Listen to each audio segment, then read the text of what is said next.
Hey everybody, it's Mitch, and welcome to my next video. Today we are going to be talking about, well, what we're going to be talking about is a little bit, we're talking about E3 and Nintendo.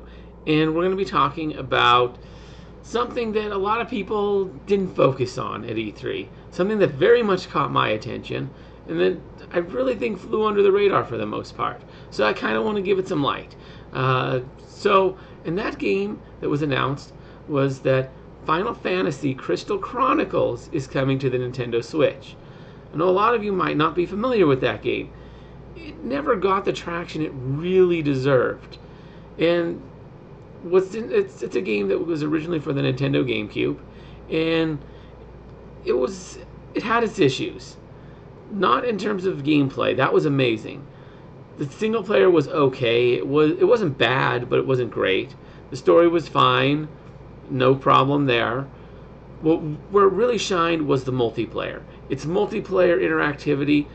I've never seen that level of cooperative multiplayer games before, especially not in a Final Fantasy. It really pushed you to work with your friends. The big problem was that it required a lot of hardware on the GameCube. I happen to own a lot of it. So on the GameCube, in order to play it, you needed the game and the GameCube, of course.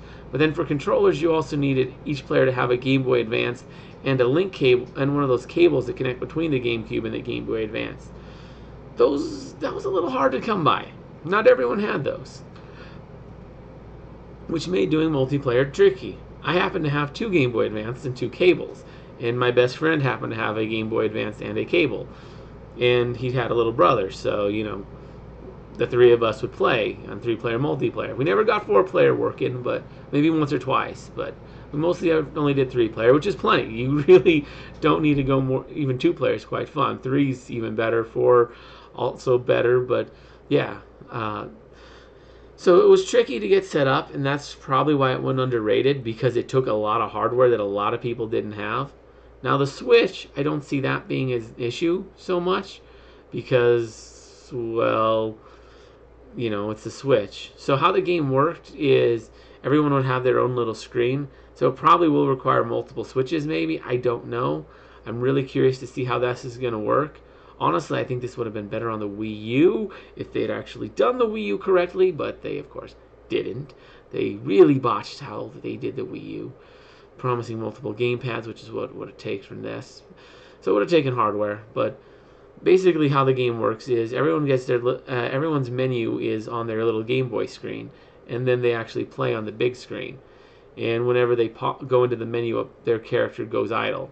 So it's actually really cool. Like, you pause the game. Like, if a player pauses the game in multiplayer, it doesn't actually pause the game. They just go into their menu and they switch from looking at the big screen to looking at the little screen to do their little menu stuff, and then get back into the game. Meanwhile, their character's just kind of, not completely idle, just kind of moping around a little, following the crystal chalice. So it's very complex.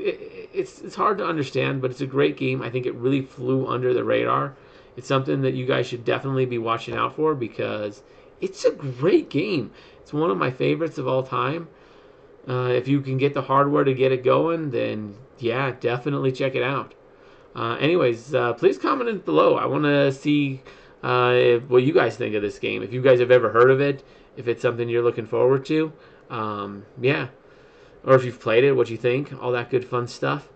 Also, please like the video. That definitely helps me out. Consider sharing it as well. Also, please click the subscribe button right there. Check out more videos down below. Oh, and check the box if you haven't for subscribing. It helps, apparently.